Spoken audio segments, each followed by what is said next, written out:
ವೀಕ್ಷಕರೇ, ನಮ್ಮ ಕರ್ನಾಟಕ ಸುದ್ದಿಗೆ ಸ್ವಾಗತ. ನಾನು ಸವಿತಾ ದೊಡ್ಡೆಯ. ಕೇಂದ್ರ ಸಚಿವ ವಿ ಸೋಮಣ್ಣ ಅವರು ಪ್ರಧಾನಿ ನರೇಂದ್ರ ಮೋದಿ ಅವರ ಮನ್ ಕಿ ಬಾತ್ ಕಾರ್ಯಕ್ರಮವನ್ನು ತುಮಕೂರಿನ ಪ್ರವಾಸಿ ಮಂದಿರದ ತಮ್ಮ ಕಚೇರಿಯಲ್ಲಿ ವೀಕ್ಷಣೆ ಮಾಡಿದರು. ಪ್ರಧಾನಿ ನರೇಂದ್ರ ಮೋದಿ ಅವರ ಮನ್ ಕಿ ಬಾತ್ ಕಾರ್ಯಕ್ರಮವನ್ನು ತುಮಕೂರಿನ ತಮ್ಮ ಕಚೇರಿಯಲ್ಲಿ ಕೇಂದ್ರ ರೈಲ್ವೆ ರಾಜ್ಯ ಖಾತೆ ಹಾಗೂ ಜಲಶಕ್ತಿ ಸಚಿವ ವಿ ಸೋಮಣ್ಣ ಹಾಗೂ ಶಾಸಕ ಜೆಬಿ ಜ್ಯೋತಿ ಗಣೇಶ್, ಮಾಜಿ ಸಂಸದ ಜಿಎಸ್ ಬಸವರಾಜು, ಜಿಲ್ಲೆಯ ಬಿಜೆಪಿ ಮುಖಂಡರು, ಕಾರ್ಯಕರ್ತರು ವೀಕ್ಷಣೆ ಮಾಡಿದರು. ನಂತರ ವಿ ಸೋಮಣ್ಣನವರು ಮಾತನಾಡಿ, ಮೋದಿ ಅವರ ದೂರದೃಷ್ಟಿ ಮತ್ತು ಸಾಮಾನ್ಯರಲ್ಲಿಯೂ ಅಪಾರ ಪ್ರತಿಭೆಯನ್ನ ಹೊತ್ತಿರುವ ಬಗ್ಗೆ ಅವರು ಅಭಿಪ್ರಾಯಪಟ್ಟರು.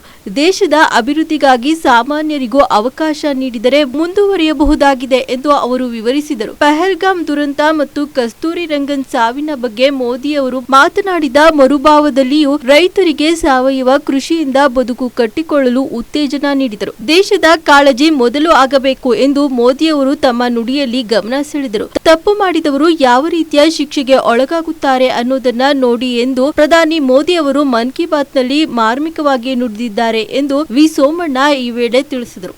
ಸನ್ಮಾನ್ಯ ನರೇಂದ್ರ ಮೋದಿ ಅವರು ರಾಷ್ಟ್ರದ ಪ್ರಧಾನಿಗಳಾದ ಮೇಲೆ 370 ವಿಧಿಯನ್ನು ತೆಗೆದ ಮೇಲೆ ಒಂದು ವರ್ಷಕ್ಕೆ 8,000 ಕೋಟಿ ರೂಪಾಯಿ ಜಮ್ಮು ಕಾಶ್ಮೀರದಿಂದ ಆ ಸರ್ಕಾರಕ್ಕೆ ಬರ್ತಾಯಿತ್ತು. 8,000 ಟೂರಿಸಮಿಂದ 9,000 ಕೋಟಿ ಬಂದಿದೆ. 8,000, 9,000, 10,000 ಕೋಟಿ. ಅದೇನು ಭಾರತ ಸರ್ಕಾರ ತಗೋತಾ? ಅಲ್ಲಿಯ ಜನರಿಗೆ ಅನುಕೂಲ ಆಗ್ತಾ ಇರಲಿಲ್ವಾ? ನಾಗರಿಕತೆ ಬಂದಿಲ್ಲ. ಸಾವಿರಾರು ಕೋಟಿ ರೂಪಾಯಿ ಇವತ್ತು ಅಭಿವೃದ್ಧಿ ಮಾಡ್ತಾಯಿದ್ದೀವಿ. ಪ್ರತಿಯೊಂದು ಊರಿಗೂ ಕೂಡ ನ್ಯಾಷನಲ್ ಹೈವೇ ಅನ್ನೋದೇ ಗೊತ್ತಿರಲಿಲ್ಲ. ಏನೇನಾಗ್ತಾಯಿಲ್ಲ, ಎಷ್ಟೊಂದೆಲ್ಲ ಅಭಿವೃದ್ಧಿ ಆಗಿದೆ. ಅಲ್ಲಿಯ ಜನ ಖುಷಿಯಾಗಿದ್ದಾರೆ. ಯಾರೋ 1% 0.5% ಮಾಡ್ತಕ್ಕಂಥ ಈ ಕೆಟ್ಟ ಚಾಳಿ ಇದೆಯಲ್ಲ, ಈ ಚಾಳಿ ಯಾಕೆ ಜಾಸ್ತಿ ಜೀವಂತವಾಗಿ ಉಳಿತದೆ ಅಂದರೆ ನಮ್ಮ ಭಾಷೆಗಳು, ನಾಯಕರಾದಂಥವ್ರು ನಾವು ನಡ್ಕೊಳ್ಳೋ ರೀತಿ, ಇದರಲ್ಲೂ ಕೂಡ ನಮ್ಮ ಎಚ್ಚರಿಕೆಯು ಕೂಡ ಬೇಕಾಗ್ತದೆ. ಅದನ್ನು ನಾವು ಅನುಸರಣೆ ಮಾಡೋದು ಒಳ್ಳೆಯದು. ಅಲ್ಲಿನ ಸರ್ಕಾರ ಏನು ಜವಾಬ್ದಾರಿ ತಗೋಬೇಕು ಸರ್ ಇದು ನಿರ್ಮೂಲನೆ? ಅವೆಲ್ಲವೂ ಕೂಡ ನಡೀತಾ ಇದೆ. ಏನೆಲ್ಲ ಆಗ್ತಾ ಇದೆ ಅಲ್ಲಿ ಜಮ್ಮು ಕಾಶ್ಮೀರ ಒಂದು ನಿಮಿಷ ತಾಳಿ, ಅದನ್ನು ಇವತ್ತು ನಾಳೆ ಇದು ಕರೆದಿದ್ದಾರೆ, ಚರ್ಚೆ ಆಗ್ತದೆ. ರಾಜ್ಯ ಅಥವಾ ಅಧಿವೇಶನ ಕರೆದವ್ರೆ. ಅದಾದಮೇಲೆ ದಿವಾಳಿ ಆಗೋಗಿದೆ ಪಾಕಿಸ್ತಾನ. ಆ ದಿವಾಳಿ ಆಗಿರ್ತಕ್ಕಂಥವ್ರಿಗೆ ಎಲ್ಲ ಒಂದು ಕಡೆ ನಾವು ಏನೋ ಮಾಡಿ ಇನ್ನೇನೋ ಮಾಡ್ತೀವಿ ಅನ್ನೋದನ್ನು ಬಿಡಬೇಕಾಯ್ತದೆ. ದಿವಾಳಿ ಥರದ ಮತ್ತೊಂದು ರೂಪ ಆಗಿದೆ. ಪ್ರಧಾನಿಗಳು ಯಾವತ್ತೂ ಕೂಡ ಒಂದು ವರ್ಗದ ಬಗ್ಗೆ ಮಾತಾಡಿಲ್ಲ. ದೇಶದಲ್ಲಿ ವಾಸ ಮಾಡ್ತಕ್ಕಂಥ 140 ಕೋಟಿ ಜನರ ಒಂದು ಶಾಂತಿ ನೆಮ್ಮದಿಗೆ ಆದ್ಯತೆ ಕೊಡಬೇಕು ಅನ್ನೋದ್ರ ದೃಷ್ಟಿಯಿಂದ ಎಲ್ಲರಿಗೂ ಕೂಡ ಸಮಾನತೆಯನ್ನು ನೀಡ್ತಕ್ಕಂಥ ಕೆಲಸವನ್ನು ಭಾರತ ಸರ್ಕಾರ ನರೇಂದ್ರ ಮೋದಿ ಅವ್ರ ನಾಯಕತ್ವದಲ್ಲಿ ಮಾಡ್ತಾಯಿದ್ದೀವಿ.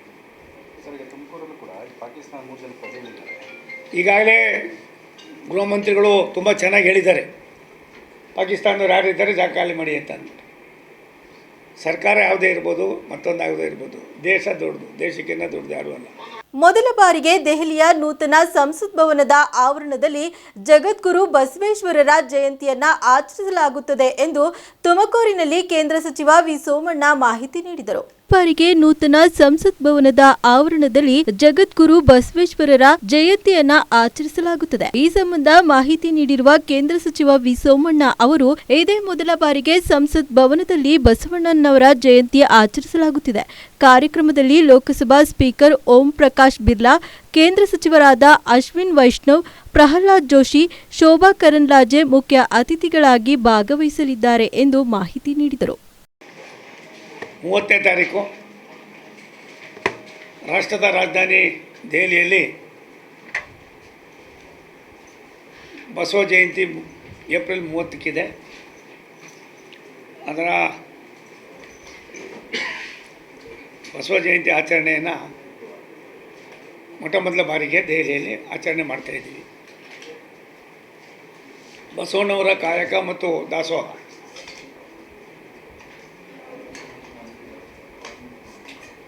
ವಿಕಸಿತ ಭಾರತದ ಅನೇಕ ವಿಚಾರಗಳನ್ನು, ದೇಶದ ಸರ್ವಾಂಗೀಣ ಅಭಿವೃದ್ಧಿಗೆ ಬಸವಣ್ಣವರು ಕೊಟ್ಟಿರ್ತಕ್ಕಂಥ ಕೊಡುಗೆಯನ್ನು ಭಾರತದ ನಮ್ಮೆಲ್ಲರ ನೆಚ್ಚಿನ ಪ್ರಧಾನಮಂತ್ರಿ ನರೇಂದ್ರ ಮೋದಿಯವರು ಕಾರ್ಯರೂಪಕ್ಕೆ ತಂದಿರ್ತಕ್ಕಂಥ ಈ ಸಂದರ್ಭದಲ್ಲಿ ವಿಶ್ವದ ಭೂಪಟದಲ್ಲಿ ಬಸವಣ್ಣವರ ಇತಿಹಾಸವನ್ನು ಮುಂದಿನ ಪೀಳಿಗೆಗೆ ಪರಿಚಯಿಸ್ತಕ್ಕಂಥದ್ದಕ್ಕೆ ಭಾರತ ಸರ್ಕಾರದ ಅನುಮತಿಯನ್ನು ಪಡೆದು ನಮ್ಮ ಇಲಾಖೆ ರೈಲ್ವೆ ಇಲಾಖೆಯಿಂದ 30ನೇ ತಾರೀಕು ಬೆಳಿಗ್ಗೆ 8 ಗಂಟೆಗೆ ಬಸವಣ್ಣವರ ಮೂರ್ತಿಗೆ ಪುಷ್ಪಾರ್ಚನೆಯನ್ನು ಮಾಡ್ತಕ್ಕಂಥ ಕೆಲಸವನ್ನು ಲೋಕಸಭಾ ಸ್ಪೀಕರ್ ಅಧ್ಯಕ್ಷ ಆಗಿರ್ತಕ್ಕಂಥ ಸನ್ಮಾನ್ಯ ಓಂ ಬಿರ್ಲಾ ಅವರು, ನಮ್ಮ ರಾಜ್ಯದವರೇ ಆದಂಥ ಪ್ರಹ್ಲಾದ್ ಜೋಶಿಯವರು, ನಮ್ಮ ಇಲಾಖೆಯ ರೈಲ್ವೆ ಇಲಾಖೆಯ ಮಂತ್ರಿಗಳಾದ ಅಶ್ವಿನಿ ವೈಷ್ಣವ್ ಅವರು, ನೀರಾವರಿ ಮಂತ್ರಿಗಳಾದಂಥ CR ಪಾಟೀಲರು, ಕೈಗಾರಿಕಾ ಮಂತ್ರಿಗಳಾದಂಥ ಕುಮಾರಸ್ವಾಮಿಯವರು ಅನೇಕರನ್ನು ಶೋಭಾ ಕರಂದ್ಲಾಜೆ ಅನೇಕರನ್ನ ಹೇಳಿದ್ದೀವಿ. ಈಗಾಗಲೇ ಓಂ ಬಿರ್ಲಾ ಅವರು ಮತ್ತು ಪ್ರಹ್ಲಾದ್ ಜೋಶಿಯವರು, ಅಶ್ವಿನಿ ವೈಷ್ಣವ್, CR ಪಾಟೀಲ್ ಅವರು, ಶೋಭಾ ಕರಂದ್ಲಾಜೆ ಅವರು ಬರ್ತೀನಿ ಅಂತ ಹೇಳಿದ್ದಾರೆ. ಬಟ್ ಇದೊಂದು ಐತಿಹಾಸಿಕವಾಗಿ ಕರ್ನಾಟಕದ ಕರ್ಮಭೂಮಿಯ ಬಸವಣ್ಣವರ ಆದರ್ಶಗಳನ್ನು ವಿಶ್ವಕ್ಕೆ ಪರಿಚಯಿಸ್ತಾ ಇರ್ತಕ್ಕಂಥ ಸನ್ಮಾನ್ಯ ನರೇಂದ್ರ ಮೋದಿಯವರ ಒಂದು ಸಂದರ್ಭದಲ್ಲಿ 3ನೇ ಬಾರಿಗೆ ಪ್ರಧಾನಿಗಳಾದಮೇಲೆ ಈ ಕೆಲಸವನ್ನು ಮಾಡ್ತಾಯಿದ್ದೀವಿ. ಅದಕ್ಕೆ ಹೆಚ್ಚಿನ ಸಂಖ್ಯೆಯಲ್ಲಿ ಬಸವಣ್ಣವರ ಅಭಿಮಾನಿಗಳು ಬರಬೇಕು ಅಂತ ವಿನಂತಿ ಮಾಡ್ತೀನಿ. ಯುದ್ಧ ಬೇಡ ಎಂದ ಸಿಎಂ ಸಿದ್ದರಾಮಯ್ಯ ಅವರನ್ನ ಪಾಕಿಸ್ತಾನಿ ಮಾಧ್ಯಮಗಳು ಹೊಗಳಿದ ವಿಚಾರಕ್ಕೆ ತುಮಕೂರಿನಲ್ಲಿ ಪ್ರತಿಕ್ರಿಯೆ ನೀಡಿರುವ ಕೇಂದ್ರ ಸಚಿವ ವಿ ಸೋಮಣ್ಣ ಅವರು, ದೇಶಕ್ಕಿಂತ ದೊಡ್ಡವರು ಸಿದ್ದರಾಮಯ್ಯನವರೇ, ಆದರೆ ನಾವು ಏನು ಮಾಡುವುದಕ್ಕೆ ಆಗುವುದಿಲ್ಲ. ಸಿದ್ದರಾಮಯ್ಯನವರೇ ಅವರ ಭಾಷೆಯಿಂದ ಮಾತಿನಿಂದ ಬಲೆ ತೆರಬೇಕಾಗುತ್ತದೆ ಎಂದು ಟೀಕಿಸಿದರು. ಪಹಲ್ಗಾಮ್ನಲ್ಲಿ ನಡೆದ ಉಗ್ರರ ನರಮೇಧಕ್ಕೆ ಭಾರತ ಪಾಕ್ ಮೇಲೆ ಯುದ್ಧ ಸಾರುತ್ತದೆ ಎಂಬ ಚರ್ಚೆ ಬೆನ್ನಲ್ಲೇ ಯುದ್ಧ ಬೇಡ ಎಂದಿದ್ದ ಸಿಎಂ ಸಿದ್ದರಾಮಯ್ಯ ಅವರ ಹೇಳಿಕೆಗೆ ಬಿಜೆಪಿ ಪಾಳ್ಯದಲ್ಲಿ ಭಾರೀ ವಿರೋಧ ವ್ಯಕ್ತವಾಗಿದ್ದು, ತುಮಕೂರಿನಲ್ಲಿ ಕೇಂದ್ರ ಸಚಿವ ವಿ ಸೋಮಣ್ಣ ಅವರು ಪ್ರತಿಕ್ರಿಯಿಸಿದ್ದಾರೆ. ಇದಕ್ಕೆಲ್ಲ ಸಿದ್ದರಾಮಯ್ಯನವರೇ ಬೆಲೆ ತೆರಬೇಕಾಗುತ್ತದೆ. ದೇಶಕ್ಕಿಂತ ದೊಡ್ಡವರು ಸಿದ್ದರಾಮಯ್ಯನವರೇ, ಆದರೆ ಏನು ಮಾಡಕ್ಕಾಗುವುದಿಲ್ಲ ಅಂತ ಸಿದ್ದರಾಮಯ್ಯನವರೇ ಅವರ ಭಾಷೆಯಿಂದ ಮಾತಿನಿಂದ ಬೆಲೆ ತೆರಬೇಕಾಗುತ್ತದೆ. ಈ ದೇಶದ ದೇಶವಾಸಿಗಳಿಗೆ ಸಿದ್ದರಾಮಯ್ಯ ಅವರು ಉತ್ತರ ಕೊಡಬೇಕಾಗುತ್ತದೆ. ಅಂತಹ ಕಾಲ ಬರಬಾರದು ಅಂತಾದರೆ ಸಿದ್ದರಾಮಯ್ಯ ಅವರು ತಮ್ಮ ನಡವಳಿಕೆಯಲ್ಲಿ ಬದಲಾವಣೆ ಮಾಡಿಕೊಳ್ಳಬೇಕು. ಪಾಕಿಸ್ತಾನದ ವಿರುದ್ಧ ಪ್ರತಿಕಾರ ಅನ್ನೋದಕ್ಕಿಂತ ಈ ದೇಶದ ಸಂರಕ್ಷಣೆಗೆ, ಸಾರ್ವಭೌಮತೆಗೆ, ರಕ್ಷಣೆಗೆ ನಾವೆಲ್ಲ ಬದ್ಧರಾಗಿದ್ದೇವೆ ಎಂದರು. ನೋಡ್ರಿ, ಸಿದ್ದರಾಮಯ್ಯನವರು ಒಬ್ಬ ಅನುಭವಿ ರಾಜಕಾರಣಿಗಳು. ಸುಮ್ಮನೆ ಇವೆಲ್ಲ ದೇಶ ಇದ್ದರೆ ನಾವ್ಯಾರೂ ದೇಶಕ್ಕಿಂತ ದೊಡ್ಡವರಲ್ಲ. ಖರ್ಗೆ ಸಾಹೇಬ್ರಂಥವರೇನೆ ಯಾವ ರೀತಿ ಹೇಳಿದ್ದಾರೆ ಅನ್ನೋದನ್ನ ಅರ್ಥ ಮಾಡಿಕೊಂಡು ಅವರು ಇಷ್ಟೊಂದು ನನಗೆ ನಿರೀಕ್ಷೆ ಇರಲಿಲ್ಲ. ಇದು ಸಿದ್ದರಾಮಯ್ಯನವ್ರು ಮಾತಾಡಿದ್ದಾರೆ, ಇನ್ನೊಬ್ರು ಮಾತಾಡಿದಾರೋ ಗೊತ್ತಿಲ್ಲ ನನಗೆ. ಅನಾವಶ್ಯಕವಾಗಿ ದೇಶಕ್ಕೆ, ದೇಶದ ಮಂಡಿಗೆ, ಭಾರತ ಮಾತೆಗೆ ನಾವು ಅಪಚಾರ ಮಾಡ್ತಕ್ಕಂಥದ್ದು, ನಾವು ಎಷ್ಟೇ ದೊಡ್ಡವರಾದರೂ ಭಾರತ ಮಾತೆ ಸಹಿಸೋದಿಲ್ಲ. ದಯವಿಟ್ಟು ತಾವು ಅದನ್ನು ಯಾವ ಒಂದು ಇದರೊಳಗೆ ಹೇಳಿದ್ದಾರೋ ಗೊತ್ತಿಲ್ಲ, ಅದರ ಅವಶ್ಯಕತೆ ಇಲ್ಲ. ಅವಶ್ಯಕತೆ ಇಲ್ಲದನ್ನೆಲ್ಲ ಮಾಡಿ ತಾವು ಇನ್ಯಾವುದೋ ಇತಿಹಾಸಕ್ಕೆ ಹೋಗಬೇಕಾದ ಅವಶ್ಯಕತೆಯೂ ಇಲ್ಲ. ಸಿದ್ದರಾಮಯ್ಯನವರಾಗಿದ್ದರೆ ಒಳ್ಳೆಯದು. ನಾವು ಸಿದ್ದರಾಮಯ್ಯನವರಾಗಿರೋದಿಲ್ಲ ಅಂದರೆ ನಾವೇನು ಮಾಡೋಕ್ಕಾಗೋದಿಲ್ಲ. ನಮಗೆ ಬೇರೆಯವರಂಗೆ ಅದು ಇದು ಭಾಷೆಗಳು ಗೊತ್ತಿಲ್ಲ. ಸಿದ್ದರಾಮಯ್ಯನವರಂಥವರು ದೇಶಕ್ಕಿಂತ ಯಾರೂ ನಾವು ದೊಡ್ಡವರಿಲ್ಲ. ಭಾರತ ದೇಶ, ಭಾರತೀಯರು.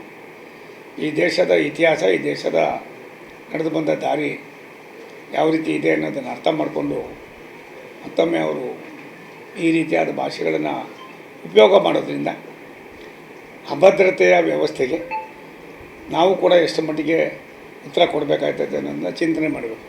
ದೇಶದ ಎಕಾನಮಿ ಹಳ್ಳ ಹಿಡಿದಿದೆ ಎಂಬ ಸಚಿವ ಸಂತೋಷ್ ಲಾಡ್ ಹೇಳಿಕೆಗೆ ತುಮಕೂರಿನಲ್ಲಿ ಕೇಂದ್ರ ಸಚಿವ ವಿ ಸೋಮಣ್ಣ ತಿರುಗೇಟು ನೀಡಿದ್ದಾರೆ. ಸಂತೋಷ್ ಲಾಡ್ ಇನ್ನು ಕಲಿಯುವುದು ಬೇಜಾನಿದೆ. ಅವರು ತಮ್ಮ ಬೆಳವಣಿಗೆ ಹೇಗಾಯಿತು ಎಂದು ತಾನೇ ಅರ್ಥ ಮಾಡಿಕೊಳ್ಳಬೇಕು ಎಂದಿದ್ದಾರೆ. ದೇಶ ಎಕಾನಮಿಯಲ್ಲಿ ಹಳ್ಳ ಹಿಡಿದಿದೆ ಎಂಬ ಸಂತೋಷ್ ಲಾಡ್ ಹೇಳಿಕೆಗೆ ತುಮಕೂರಿನಲ್ಲಿ ಪ್ರತಿಕ್ರಿಯಿಸಿದ ಕೇಂದ್ರ ಸಚಿವ ವಿ ಸೋಮಣ್ಣ ಅವರು, ಸಂತೋಷ್ ಲಾಡ್ ಇನ್ನು ಕಲಿಯೋದು ಬೇಜಾನಿದೆ. ಅವರಿಗೆ ಶ್ರೀಮಂತಿಗೆ ಇದೆ. ಸಂತೋಷ್ ಲಾಡ್ ತಮ್ಮ ಬೆಳವಣಿಗೆ ಹೇಗಾಯ್ತು ಎಂದು ತಾನೇ ಅರ್ಥ ಮಾಡಿಕೊಳ್ಳಬೇಕು. ಅವರು ಇನ್ನು ಚಿಕ್ಕವರು. ಅಷ್ಟೊಂದು ದೊಡ್ಡ ಮಾತು ಬೇಡ. ಮೋದಿಯವರನ್ನ ಟೀಕಿಸುವ ಅರ್ಹತೆ ಅವರಿಗಿದೆಯಾ ಅನ್ನೋದನ್ನ ಅವರೇ ಪ್ರಶ್ನೆ ಮಾಡಿಕೊಳ್ಳಲಿ ಎಂದು ಟೀಕಿಸಿದರು. ನೋಡ್ರಿ, ಒಂದು ನಿಮಿಷ ತಾಡ್ರಿ. ಯಾವ ಸಂತೋಷ್ ಲಾಡು, ಸಿದ್ದರಾಮಯ್ಯನವರು ಎಲ್ಲವೂ ಕೂಡ ನಿಜ. ಇಷ್ಟೊಂದು ಯಾವುದೋ ಒಂದೊಂದು ಸಾರಿ ಅನಿವಾರ್ಯವಾಗಿ ಕೆಲವಾರು ವಿಚಾರಗಳಲ್ಲಿ ಆಗ್ತದೆ. ಅದಕ್ಕೆ ಹೊಣೆಗಾರರು ಅನ್ನೋದಕ್ಕಿಂತ ಹೆಚ್ಚಾಗಿ ದೇಶ ರೀ. ಯಾರಾದರೂ ಬಂದು ಬಟ್ಟೆ ಬಿಚ್ಚಿಸಿ ನೀನು ಯಾರು ನೋಡು ಅಂತ ಅಂದ್ಬಿಟ್ಟು ಯಾರು ಅಂತ ನೋಡಿ ಹೊಡಿತಾರೆ ಅಂತಂದರೆ ಇದಕ್ಕಿಂತ ಏನು ರೀ ನಮಗೆ ದೊಡ್ಡದು? ಯಾವ್ಯಾವುದಕ್ಕೆ ಏನೇನೋ ನೆಪ ಮಾಡಿಕೊಡೋದು ಬೇಡ. ದೇಶಕ್ಕಿಂತ ನಾವ್ಯಾರೂ ದೊಡ್ಡವರಲ್ಲ. ದಯವಿಟ್ಟು ಈ ದೇಶದಲ್ಲಿ ನಾವೆಲ್ಲ ಬದುಕಬೇಕು, ಬಾಳಬೇಕು, ಮುಂದಿನ ಪೀಳಿಗೆ ಅದೇ ರೀತಿ ಇರಬೇಕು ಅಂದಾಗ ನಮ್ಮ ಭಾವನೆಗಳು, ನಮ್ಮ ನಡವಳಿಕೆಗಳು ನಾವೇನೋ ಆಗ್ಬೋದು. ಈಗಾಗಲೇ ಅಮಿತ್ ಶಾ ಅವರು, ನಮ್ಮ ಗೃಹ ಮಂತ್ರಿಗಳು, ಸನ್ಮಾನ್ಯ ನಮ್ಮ ನಾಯಕರು ಈಗಾಗಲೇ ಅದನ್ನು ಸ್ವಲ್ಪ ಲೋಪ ಆಗಿದೆ ಅನ್ನೋದನ್ನು ಅವರೇ ಸ್ವತಃ ಭಾರತ ಸರ್ಕಾರದ ಜವಾಬ್ದಾರಿ ಸ್ಥಾನದಲ್ಲಿ ಇರೋರೇ ಒಪ್ಕೊಂಡಿರುವಾಗ ಅದನ್ನು ಬಿಟ್ಟು ಇಂಥ ಕ್ಷುಲ್ಲಕವಾದ ಭಾಷೆಗಳನ್ನು ಮಾಡಿ ಜನರಲ್ಲಿ ಒಂದು ರೀತಿ ಕ್ರೋಧ ಬರೋದಕ್ಕೆ ಅವಕಾಶ ಮಾಡೋದು ಒಳ್ಳೆಯದಲ್ಲ. ಭೂಮಿ ಮತ್ತು ವಸತಿ ಹಕ್ಕು ವಂಚಿತರ ಹೋರಾಟ ಸಮಿತಿ ಜಿಲ್ಲಾ ವತಿಯಿಂದ ನಡೆಸುತ್ತಿದ್ದ ಹೋರಾಟಗಾರರನ್ನ ಮಳೆ ಸುರಿದ ಹಿನ್ನೆಲೆ ಅಧಿಕಾರಿಗಳು ಖಾಸಗಿ ಬಸ್ ಮೂಲಕ ಸ್ಥಳಾಂತರ ಮಾಡಿದ್ದಾರೆ. ನಿನ್ನೆ ರಾತ್ರಿ ಮಳೆ ಸುರಿಯುತ್ತಿದ್ದ ಕಾರಣ ತುಮಕೂರು ಜಿಲ್ಲಾಧಿಕಾರಿಗಳಾದ ಶುಭಾ ಕಲ್ಯಾಣ್, ಪೊಲೀಸ್ ಅಧೀಕ್ಷಕರಾದ ಕೆವಿ ಅಶೋಕ್ ಹಾಗೂ ಮುನ್ಸಿಪಲ್ ಕಮಿಷನರ್ ಅಶ್ವಿಜಾ ಅವರ ನೇತೃತ್ವದಲ್ಲಿ ಹೋರಾಟ ನಡೆಸುತ್ತಿದ್ದ ಸುಮಾರು 50ರಿಂದ 60 ಜನರನ್ನ ಖಾಸಗಿ ಬಸ್ ಮೂಲಕ ಮುನ್ಸಿಪಲ್ ಕಚೇರಿಯ ಆವರಣ ಹಾಗೂ ನಗರ ವಸತಿ ರಹಿತ ನಿರಾಶ್ರಿತ ಕೇಂದ್ರ ಚಿಕ್ಕಪೇಟೆ ಇಲ್ಲಿ ಉಳಿದುಕೊಳ್ಳಲು ಸಹಕರಿಸಿದ್ದಾರೆ. ನಗರ ಠಾಣಾ ಇನ್ಸ್ಪೆಕ್ಟರ್ ಅವಿನಾಶ್ ಮತ್ತು ಸಿಬ್ಬಂದಿಗಳು ಶ್ರಮಿಸಿದ್ದಾರೆ.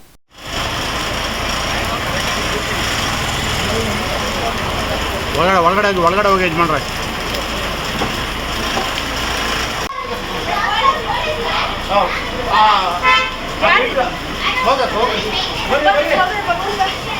ಕೊರಟಗೆರೆ ವಿಧಾನಸಭಾ ಕ್ಷೇತ್ರದ ಕೋರಾ ಗ್ರಾಮದ ಮಹಿಳೆಯರು ಮತ್ತು ಮಕ್ಕಳು ಗೃಹ ಸಚಿವ ಡಾಕ್ಟರ್ ಜಿ ಪರಮೇಶ್ವರ್ ನೀಡಿರುವ ಹಕ್ಕು ಪತ್ರವನ್ನು ಹಿಡಿದು ಅಹೋರಾತ್ರಿ ಧರಣಿ ನಡೆಸಿರುವ ಘಟನೆ ನಡೆದಿದೆ.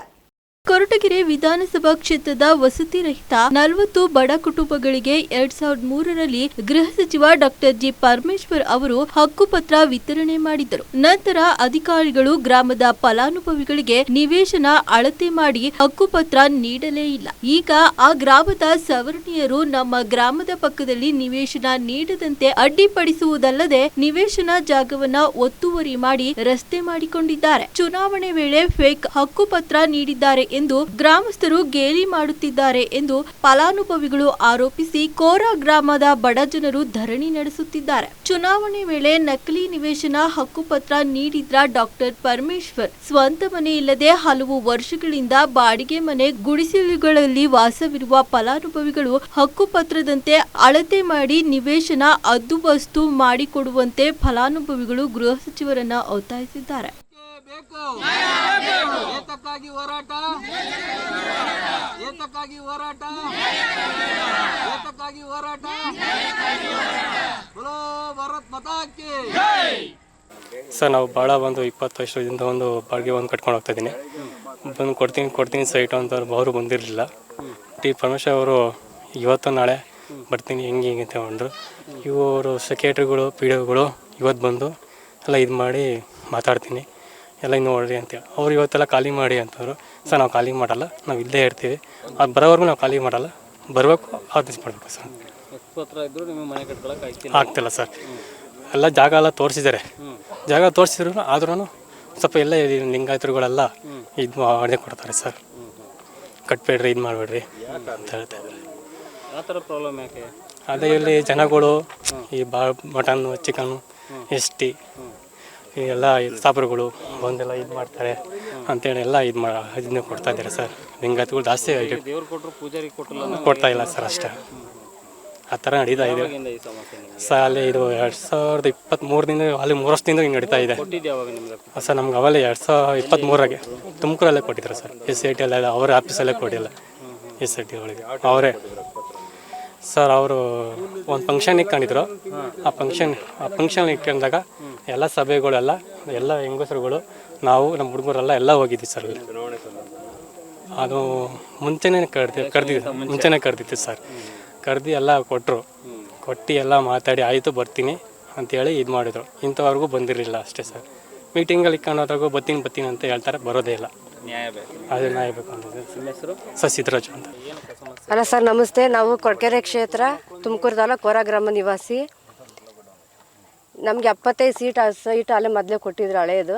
ಈಗ 40 ಸೈಟ್ ಆಗಿವೆ ಸರ್. ಆದರೆ ಅದು ವಸ್ತು ಹಾಕಿಲ್ಲ, ಏನಿಲ್ಲ ಸರ್. ಡಾಕ್ಟರ್ ಬಿ ಪರಮೇಶ್ವರ್ ಅವರು ಕೊಟ್ಟಿದ್ದರು ಹಕ್ಕುಪತ್ರ. ಅಲ್ಲೇ ಕೊಟ್ಟು 3 ವರ್ಷ ಆಯ್ತೆ. ಅದಿನ್ನ ಬಂದಿಲ್ಲ, ಏನಿಲ್ಲ, ಅದುಬಸ್ತು ಹಾಕಿಲ್ಲ, ಏನಿಲ್ಲ. ಇವರು ನೆನ್ನೆಲ್ಲ ಬಂದು ಪೊಲೀಸ್ನವರೆಲ್ಲ ಗಲಾಟೆ ಮಾಡಿದ್ರು, ಎತ್ತಿರಿ ಅಂತ ನಾವು ಎತ್ತಲಿಲ್ಲ. ಎಷ್ಟು ಜನ ಕೊಟ್ಟಿದ್ರು, ಯಾವಾಗ ಕೊಟ್ಟಿದ್ರು ಅಲ್ಲೇ? ಸರ್ 3 ವರ್ಷ ಆಯ್ತು ಕೊಟ್ಟು, 40 ಜನ ಕೊಟ್ಟಿದ್ರು. ಏನು ಯಾರಿಗಾನ ಕೇಳಿದ್ರು ಅದಾದ್ಮೇಲೆ ಕೊಟ್ಟಾದ್ಮೇಲೆ? ಸರ್ ಕೊಟ್ಟವ್ರಿ. ನಾವು ಬೆಂಗಳೂರಿಗೆಲ್ಲ ಹೋಗಿದ್ದೀವಿ, ಪರಮೇಶ್ವರ್ ಸರ್ ತಕ್ಕ ಹೋಗಿದ್ದೀವಿ, ಸಾಹೇಬ್ರ ತಲು ಮೀಟ್ ಆಗಿದ್ದೀವಿ. ಇವನು ಬಂದಿದ್ರು, ಅವ್ರು 3 ತಿಂಗಳು ಪರ್ಮಿಷನ್ ತಗೊಂಡು ಹೋಗಿದ್ರು. ಹಿಂಗೆ ಮಾಡ್ಕೊಡ್ತೀವಿ ನಿಮ್ಮ ಸೈಟ್ಗಳು ಅಂತನ. ಅವ್ರು ಇಂಥವರೆಗೆ ಬಂದಿಲ್ಲ ಸರ್. ಕೇಳಿದ್ರೆ ಏನು ಹೇಳ್ತಾರೆ? ಇವತ್ತು ನಾಳೆ ಅಂತಲೇ ಹೇಳ್ತಾರೆ. ನಿಮ್ಮ ಮೆದ್ಲು ಹೋಗಲ್ಲ ಬರ್ತವೆ, ಇವತ್ತಲ್ಲ ನಾಳೆ ಅಂತ ಹೇಳ್ತಾರೆ ಸರ್. ಈಗೆಲ್ಲ ಮತ್ತೆ ಎಲ್ಲಿದ್ದೀರ ನೀವು? ಸರ್ ನಮ್ಮ ಇದ್ರಾಗೆ ಇದ್ದೀವಿ ಸರ್. ನಮ್ಗೆ ಹಕ್ಕುಪತ್ರ ಕೊಟ್ಟರೆ ಆ ಗ್ಯಾರಂಟಿ ಮೇಲೆ ನಾವು ಇದ್ದೀವಿ ಸರ್. ಸಾಹೇಬ್ರೆ ಬರಬೇಕು, ಅದು ನಮಗೆ ತೀರ್ಮಾನ ಮಾಡಿಕೊಡ್ಬೇಕು ಸರ್. ಸರ್ ಪ್ರಾಬ್ಲಮ್ ಇನ್ನೇನು ಸರ್, ಅಕ್ಕಪಕ್ಕದರೆಲ್ಲ ಬಂದು ತಡೀತಾರೆ. ನಮ್ಗೆ ಅದು ಬರಬೇಕು, ಇದು ಬರಬೇಕು, ಒತ್ತಲಿಸಿವ್ರಿ. ರೋಡ್ ಬೇಕು ಅಂತಾರೆ, 10 ಅಡಿ ರೋಡ್ ಬಿಟ್ಟರೆ 20 ಅಡಿ ಬೇಕು ಅಂತಾರೆ, 20 ಅಡಿ ಬಿಟ್ಟರೆ 30 ಅಡಿ ರೋಡ್ ಬೇಕು ಅಂತಾರೆ. ರೋಡ್ ಎಲ್ಲ ಐತೆ ಸರ್. ಅಲ್ಲಿ ಮುದ್ದಿದಾಗ ಬೇರೆ ಕೊಚ್ಚೆ ಇದು ಚರಂಡಿ ಹೊಡೆದಾರೆ ಸರ್. ಎಲ್ಲ ಗಿಡನೆಲ್ಲ ತೆಗ್ಸಿ ಹಚ್ಕಟ್ ಮಾಡಿದ್ವಿ, ಬಂದೆಲ್ಲ ಟ್ರಂಚ್ ಹೊಡೆದಾರೆ ಸರ್. ಅದ್ರಾಗ ನೀರು ನಿಂತ್ಕೊಂತವೆ. ನಿಮಗೆ ಜಾಗ ಗುರುತಿಸಿ ಕಲ್ಲು ಹಾಕ್ಕೊಡ್ಬೇಕು ಸರ್. ನಮಗೆ ಮನೆ ಕಟ್ಟಿಸ್ಕೊಂತಾರೆ ಸರ್. ಈಗ ಸೋರಮ್ಮ, ನಮ್ಮ ಹೆಸರು ಕೆಂಪಮ್ಮ ಸರ್. ಸೋರಮ್ಮ ಮನೆಗೆ ಅವ್ರು ಸರ್, ಬಾಡಿಗೆ ಮನೆಗಳಾಗ ಅವ್ರೆ, ಮಕ್ಳನ್ನೆಲ್ಲ ಹಾಕ್ಕೊಂಡು ಅವ್ರು ಬಾಡಿಗೆನೇ ಕೊಡ್ತಾರೆ, ಮಕ್ಕಳನ್ನೇ ಓದಿಸ್ತಾರೆ, ಒಟ್ಟಿಗೆ ಹೊಂಚ್ಕೊಂತಾರೆ ಸರ್. ಅದಕ್ಕೆ ನಮಗೆ ಅದ್ವಸ್ತು ಮಾಡಿಕೊಡ್ರಿ, ನಮ್ಮ ಸೈಟ್ ನಮಗೆ ಕೊಡ್ರಿ ಅಂತ ಕೇಳ್ಕೊತಿದ್ದೀವಿ ಸರ್. ಕೆಂಪಮ್ಮ ಅಂತ. ನಾವು ನಾಗವೇಣಿ ಅಂತ ಕೋರದಲ್ಲೇ ಇರೋರು. ನಾವು 14 ವರ್ಷದಿಂದ ಬಾಡಿಗೆ ಮನೇಲಿ ಇದ್ದೀವಿ ಸರ್. ಮದುವೆ ಆದಂಗಿಂದ ನಮಗೆ ಸ್ವಂತ ಮನೆ ಅಂತ ಇಲ್ಲ, ಬಾಡಿಗೆ ಮನೇಲೇ ಇದ್ದೀವಿ. 5,000 ರೂಪಾಯಿ ಬಾಡಿಗೆ. ನಾನು ನಮ್ಮ ಯಜಮಾನ್ರು ಕೂಲಿ ಮಾಡಿ ನಮ್ಮ ಮಕ್ಕಳನ್ನ ಸಾಕಬೇಕು. ನಾವು ಇಲ್ಲಿ ಪರಮೇಶ್ವರ್ ಸರ್ ಈಗ 2023ರಲ್ಲಿ ನಮಗೆ ನಿವೇಶನ ಸೈಟ್ ಕೊಡ್ತೀನಿ ಅಂತ ಹೇಳಿದರು. ಕೊಟ್ಟಿದ್ರು, ಹಕ್ಕುಪತ್ರ ಕೊಟ್ಟರು ಎಲ್ಲ. ನಾನು ಇನ್ನೊಂದು ತಿಂಗಳಲ್ಲಿ ಕ್ಲಿಯರ್ ಮಾಡ್ಕೊಡ್ತೀನಮ್ಮ, ನಿಮಗೆ ಸೈಟ್ ಕೊಡಿಸ್ತೀನಿ, ಮನೇನೂ ಕಟ್ಕೊಡ್ತೀನಿ ಅಂತ ಆಶ್ವಾಸನೆ ಕೊಟ್ಟಿದ್ರು ಸರ್ ಪರಮೇಶ್ವರ್ ಸರ್. ಅದನ್ನು ಇದು ಕಟ್ಕೊಡ್ತಾರೆ ಅನ್ನೋ ಭರವಸೆ ಮೇಲೇ ನಾವು ಇವತ್ತಿನ ತಕ್ಕಾದ್ವಿ ಸರ್. ಈಗ ಮೊನ್ನೆ ಓದ್ಗಿದ್ವಿ ಅವ್ರ ಮನೆ ಹತ್ರನೇ. ನಾನು ಬರ್ತೀನಮ್ಮ, ಇನ್ನೊಂದು ತಿಂಗಳೊಳಗೆ ಕ್ಲಿಯರ್ ಮಾಡ್ಕೊಡ್ತೀನಿ, ಹೋಗ್ರಿ ಅಂತ ಅಂದರು. ಅವತ್ತಿಂದ ಬರಲಿಲ್ಲ. ಎಲ್ಲರೂ ಬರ್ತಾರೆ ಹೋಗ್ತಾರೆ. ನೀವು ಇಲ್ಲಿ ಸೈಟ್ ಇಲ್ಲ ನಿಮಗೆ, ಹೋಗ್ರಿ ಸುಮ್ಮನೆ 30 ಅಡಿ ನಮಗೆ ರೋಡ್ ಬೇಕು ಅಂತಾರೆ ಸರ್. ಇಲ್ಲೇ 30 ಅಡಿ ಬೇಕು ಅಂದರು, ಅಲ್ಲಿ ಕೋರದಿಂದಲೂ 30 ಅಡಿನ ಮಾಡ್ಕೊಂಬಿಡಿ ಸರ್. ಈಗ ಸೈಟ್ ಏಕಾಏಕಿ ಸೈಟ್ ಹಂಚುವಾಗ ನಾವಿಲ್ಲ, ನಮಗೆ 30 ಅಡಿ ಸೈಟ್ ಬೇಕು ಅಂದರೆ ನಾವು ರೋಡ್ ಬೇಕು ಅಂದರೆ ನಾವು ಎಲ್ಲಿ ಹೋಗಲಿ ಸರ್. ಈಗ ಸರ್ ಪರಮೇಶ್ವರ್ ಸರ್ ಕೊಟ್ಟಿದ್ರು ಅಂತ ನಾವು ಅವತ್ತಿಂದನೂ ಇದನ್ನೇ ನಂಬ್ಕೊಂಡಿದ್ದೀವಿ ಸರ್. ಹೆಂಗೋ ಒಂದು ಸೈಟ್ ಕೊಡ್ತಾರೆ, ನಮ್ಮದು ಅಂತ ಒಂದು ಮನೆ ಆಗುತ್ತೆ, ಗುಡ್ಲಾದ್ರೂ ಕಟ್ಕೊಳ್ಳೋಣ ಬಿಡು ಅಂತ ನಾವು ಇದು ಮಾಡ್ತಿದ್ದೀವಿ ಸರ್. ನಮಗೆ ನ್ಯಾಯ ಬೇಕು. ಪರಮೇಶ್ವರ್ ಬರೋ ತನಕ ನಾವು ಈ ಸೆಡ್ ತೆಗಿಯಲ್ಲ ಸರ್. ಇನ್ನೊಂದು ತಿಂಗಳಾಗಲಿ 2 ತಿಂಗಳಾಗಲಿ ನಾವು ಇಲ್ಲೇ ಇರ್ತೀವಿ, ಇದೇ ಸೆಡ್ಡಲ್ಲಿ ಇರ್ತೀವಿ. ಪೊಲೀಸ್ನವ್ರು ನೋಡಿದರೆ ಬಳ್ಳಾರಿ ಜೈಲಿಗೆ ಹಾಕ್ತೀವಿ, ಮುದ್ದೆ ಮುರಿಸ್ತೀವಿ. ನೀವು ಇಲ್ಲಿ ಕುಡ್ದು ಎತ್ತಂಗಡಿ ಮಾಡಬೇಕು, ಇಲ್ಲಾಂದರೆ ನಾವು ನಿಮ್ಮನ್ನು ಇಲ್ಲಿಂದನ ತಗೊಂಡೋಗ್ತೀವಿ, ನಿಮ್ಮ ಗಂಡದಿರು ಒಂದು ಜೈಲಿಗೆ ಹಾಕ್ತೀವಿ, ನಿಮ್ಮನ್ನೊಂದು ಜೈಲಿಗೆ ಹಾಕ್ತೀವಿ, ಮಕ್ಕಳನ್ನ ಅನಾಥರು ಮಾಡ್ತೀವಿ ಅಂತ ಹೇಳ್ತಾರೆ ಸರ್. ಹ್ಞೂ ಸರ್, ಮೊನ್ನೆ ದಿವಸದಿಂದ ಓಡಾಡ್ತಾರೆ ಸರ್. ಬರ್ತಾರೆ, ಹೇಳ್ತಾರೆ, ಭಯ ಹುಟ್ಟಿಸ್ತಾರೆ, ಹೋಗ್ತಾರೆ. ಅದಕ್ಕೆ ನಾವು ಪರಮೇಶ್ವರ್ ಸರ್ ಬರೋ ತನಕ ಅದೇನನ್ನ ತೀರ್ಮಾನ ಆಗಲಿ ಸರ್. 2ರಲ್ಲಿ ಒಂದು ತೀರ್ಮಾನ ಆಗೋ ತನಕ ನಾವು ಹೋಗಲ್ಲ ಸರ್. ಇಲ್ಲೇ ಇರ್ತೀವಿ ಸರ್. ಪರಮೇಶ್ವರ್ ಸರ್ ಬರಬೇಕು, ಈ ತೀರ್ಮಾನ ಆಗಬೇಕು ಸರ್. ಚರಂಡಿ ಹೊಡೆದವ್ರೆ ಸರ್ ಮಧ್ಯದಲ್ಲಿ. ಎಲ್ಲೆಲ್ಲ ನಾವು ಕ್ಲೀನ್ ಮಾಡ್ತೀವಿ ಅಂದಾಗ ಇನ್ನೇನು ಸೈಟ್ ಆಯಿತು ಅನ್ಬೇಕಿದ್ರೆ ಮಧ್ಯದಲ್ಲಿ ಸೈಟ್ ಇದು ಟ್ರಂಚ್ ಹೊಡೆದವ್ರೆ ಸರ್. ಟ್ರಂಚ್ ಹೊಡೆದ್ಬಿಟ್ಟು ಎಲ್ಲ ಏಕೈಕಿ ಕೊಚ್ಚೆ ಮಾಡೋರು. ಇಲ್ಲಿ ಕೊಚ್ಚೆ ಬರುತ್ತೆ, ನೀವು ಬರ್ಕುಡ್ದು ಇಲ್ಲಿ ಯಾರಿಗೂ ಇಲ್ಲ, ಇದು ಫೇಕು. ನಿಮಗೆ ಪತ್ರ ಕೊಟ್ಟಿರೋದು ಸಿಗ್ನೇಚರ್ ಇಲ್ಲ, ಏನೂ ಇಲ್ಲ, ಸೀಲ್ ಇಲ್ಲ, ನೀವು ಫೇಕು. ಇದು ನೀವು ನಂಬ್ಕೊಂಡು ಎಲೆಕ್ಷನಲ್ಲಿ ಓಟ್ ಹಾಕಿಸ್ಕೊಂಡು ಇದು ಫೇಕ್ ಅಂತೆ ಸರ್.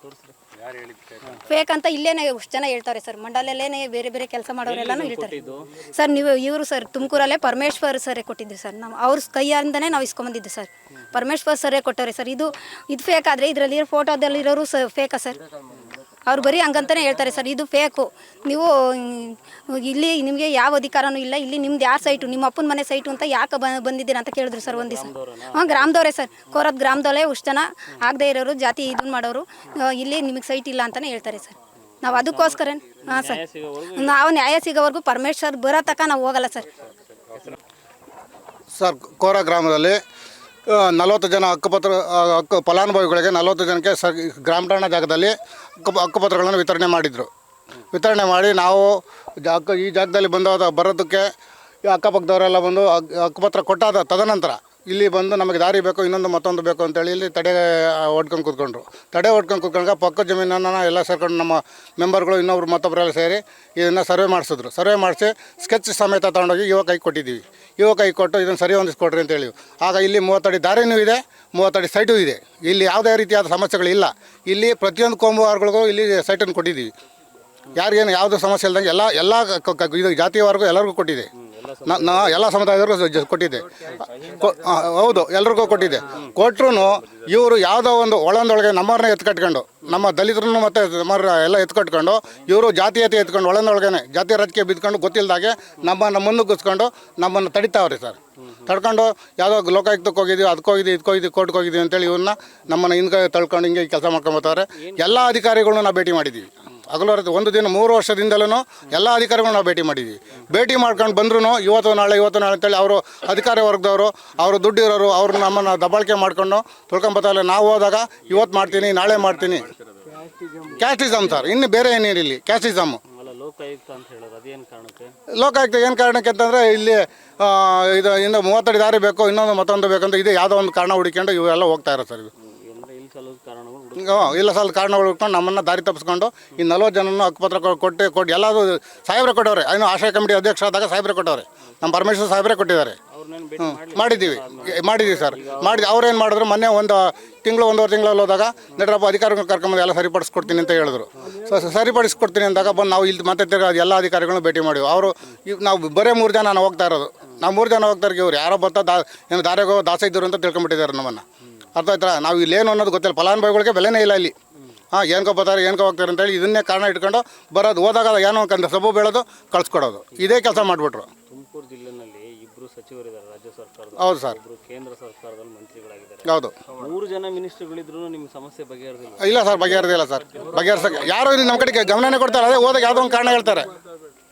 ಹೋದಾಗ ಯಾವುದೋ ಒಂದು ಕಾರಣ ಹೇಳೋದು, ನಮಗೆ ಕಳ್ಸ್ಕೊಡೋದು. ಮೊನ್ನೆ ಬಸ್ ನೋಡಿ ಸರ್, ಇಲ್ಲೂ ದುಡ್ಡಿನಲ್ಲಿ ಬಡವರು ದುಡ್ಡನ್ನ ಬಡವರು ನಾವು ತಾಲೂಕನ್ನ 1000 ಹಾಕ್ಕೊಂಡು ಬೆಂಗಳೂರು ಸದಾಶಿವನಗರಕ್ಕೆ ಹೋಗಿದ್ವಿ ಸಾಹೇಬ್ರ ಕಾಣಕ್ಕೆ. ನಮ್ಮ ಪರಮೇಶ್ವರ್ ಸಾಹೇಬ್ರನ್ನ ಕಂಡು ಅವರು ಪಾಪ ಇರೋದು ಇಲ್ಲೂ ಕಷ್ಟ ಸುಖ ಎಲ್ಲ ಹೇಳ್ಕೊಂಡು, ನಮ್ಮ ಏನೇನಿತ್ತು ಅನಿಸಿಕೆ ಎಲ್ಲ ಹೇಳ್ಕೊಂಡು ಸಂದರ್ಭ ನಡೀರಪ್ಪ, ನಾನು ಅಧಿಕಾರಿಗಳು ಕರ್ಕೊಂಡು ಬಂದು ಅದೇನು ಬಗೆಹರಿಸ್ತೀನಿ, ಈಗ ಸದನ ಇದೆ, ನಾನು ಅದನ್ನು ಬಗೆಹರಿಸ್ಕೊಂಡು ಬರ್ತೀನಿ ಅಂತ ಹೇಳಿದ್ರು. ಸೆಷನ್ ಟೈಮಲ್ಲಿ ಆವಾಗ ಬಗೆಹರಿಸ್ಕೊಂಡು ಬರ್ತೀನಿ ಆಯಿತು ಅಂತೇಳಿ ಹಂಗೆ ಕಾದ್ರೂ ಬಂದು ತಿರ್ಗಿ ಮತ್ತೆ ಅಧಿಕಾರಿಗಳು ಭೇಟಿ ಮಾಡಿವು. ಯಾರೂ ನಮಗೆ ನ್ಯಾಯ ಸಿಗ್ತಾಯಿಲ್ಲ. ಆಗ ನಾವು ಕೊನೆಗೆ ಎಲ್ಲ ಏನು ದಾರಿ ತೋಚದೆ ಬಂದು ನಾವು ಅಹೋರಾತ್ರಿ ಧರಣಿಯಲ್ಲಿ ಹೂಡಿದ್ವಿ. ಕಾಶ್ಮೀರದ ಪಹಲ್ಗಾಮ್ನಲ್ಲಿ ನಡೆದ ಉಗ್ರರ ದಾಳಿಯ ನಂತರ ಭಾರತ ಸರ್ಕಾರವು ಪಾಕಿಸ್ತಾನದ ವಿರುದ್ಧ ಮತ್ತೊಂದು ಕ್ರಮಕ್ಕೆ ಮುಂದಾಗಿದೆ.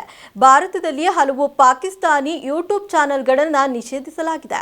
ಏಪ್ರಿಲ್ 22ರಂದು ನಡೆದ ಪಹಲ್ಗಾಮ್ ದಾಳಿಯಲ್ಲಿ 26 ಜನರು ಸಾವನ್ನಪ್ಪಿದ್ದರು. ಈ ಘಟನೆಯ ನಂತರ ಕೆಲ ಯೂಟ್ಯೂಬ್ ವಾಹಿನಿಗಳು ಪ್ರಚೋದನಕಾರಿ ಮತ್ತು ಕೋಮು ಸೂಕ್ಷ್ಮ ವಿಷಯ, ಸುಳ್ಳು ಮತ್ತು ತಪ್ಪು ಮಾಹಿತಿಯನ್ನ ಹರಡುತ್ತಿವೆ ಎಂದು ಗೃಹ ಸಚಿವಾಲಯದ ಶಿಫಾರಸಿನ ಮೇರೆಗೆ ಈ ಕ್ರಮ ಕೈಗೊಳ್ಳಲಾಗಿದೆ. ಪಹಲ್ಗಾಮ್ ಭಯೋತ್ಪಾದಕ ದಾಳಿಯ ನಂತರ ಹಲವು ಪಾಕಿಸ್ತಾನಿ ಯೂಟ್ಯೂಬ್ ಚಾನೆಲ್ಗಳು ಭಾರತ ಮತ್ತು ಭಾರತೀಯ ಸೈನ್ಯ ಮತ್ತು ಭದ್ರತಾ ಸಂಸ್ಥೆಗಳ ವಿರುದ್ಧ ಪ್ರಚೋದನಕಾರಿ ಮತ್ತು ಕೋಮು ಸೂಕ್ಷ್ಮ ವಿಷಯ, ಸುಳ್ಳು ಮತ್ತು ತಪ್ಪು ಮಾಹಿತಿಯನ್ನ ಹರಡುತ್ತಿವೆ ಎಂದು ಗೃಹ ಸಚಿವಾಲಯ ಹೇಳಿದೆ. ಹೀಗಾಗಿ ಈ ಕ್ರಮ ಕೈಗೊಳ್ಳಲಾಗಿದೆ. ಪಹಲ್ಗಾಮ್ ಉಗ್ರರ ದಾಳಿ ಬಳಿಕ ಜಮ್ಮು ಮತ್ತು ಕಾಶ್ಮೀರಿ ಪೊಲೀಸರು, ಸಿಆರ್ಪಿಎಫ್ ಸೇನೆ ಮತ್ತು ಇತರೆ ಭದ್ರತಾ ಸಿಬ್ಬಂದಿಗಳು ಕಾರ್ಯಾಚರಣೆ ನಡೆಸುತ್ತಿದ್ದು, ಇಂದು ರಕ್ಷಣಾ ಸಚಿವರು ಮೋದಿ ಹಾಗೂ ಸೇನಾ ಮುಖ್ಯಸ್ಥರ ಜೊತೆ ಉನ್ನತ ಮಟ್ಟದ ಸಭೆ ನಡೆಸುತ್ತಿದ್ದಾರೆ. ಪಹಲ್ಗಾಮ್ ಉಗ್ರರ ದಾಳಿ ಬಳಿಕ ಜಮ್ಮು ಮತ್ತು ಕಾಶ್ಮೀರ ಪೊಲೀಸರು, ಸಿಆರ್ಪಿಎಫ್ ಸೇನೆ ಮತ್ತು ಇತರೆ ಭದ್ರತಾ ಸಿಬ್ಬಂದಿ ಭಯೋತ್ಪಾದನೆಯನ್ನ ಬೇರು ಸಹಿತ ಕಿತ್ತು ಹಾಕುವ ಸಲುವಾಗಿ ಶೋಧ ಕಾರ್ಯ ನಡೆಸುತ್ತಿವೆ. ಈ ಮಧ್ಯೆ ರಕ್ಷಣಾ ಸಚಿವರು ಸೇನಾ ಮುಖ್ಯಸ್ಥರ ಜೊತೆ ಉನ್ನತ ಮಟ್ಟದ ಸಭೆ ನಡೆಸಿದ್ದಾರೆ. ಸಿಡಿಎಸ್ ಅನಿಲ್ ಚೌಹಾಣ್ ಜೊತೆ ಮಹತ್ವದ ಚರ್ಚೆ ನಡೆಸಿದ ರಾಜನಾಥ್ ಸಿಂಗ್ ಅವರು ಬಳಿಕ ನರೇಂದ್ರ ಮೋದಿ ಅವರನ್ನ ಭೇಟಿ ಮಾಡಿ ಪ್ರಧಾನಿ ನರೇಂದ್ರ ಮೋದಿ ಅವರ ನಿವಾಸದಲ್ಲಿ ರಾಜನಾಥ್ ಸಿಂಗ್ ಅವರ ಮತ್ತೊಂದು ಸುತ್ತಿನ ಮಹತ್ವದ ಸಭೆ ನಡೆಯಲಿದೆ. ಇಷ್ಟಿತ್ತು ಈ ಹೊತ್ತಿನ ಸುದ್ದಿ ಮತ್ತು ಮನೋರಂಜನೆಗಾಗಿ ನೋಡ್ತಾ ಇರಿ ನಮ್ಮ ಕರ್ನಾಟಕ ಟಿವಿ. ಇದು ಕನ್ನಡಿಗರ ಭರವಸೆ.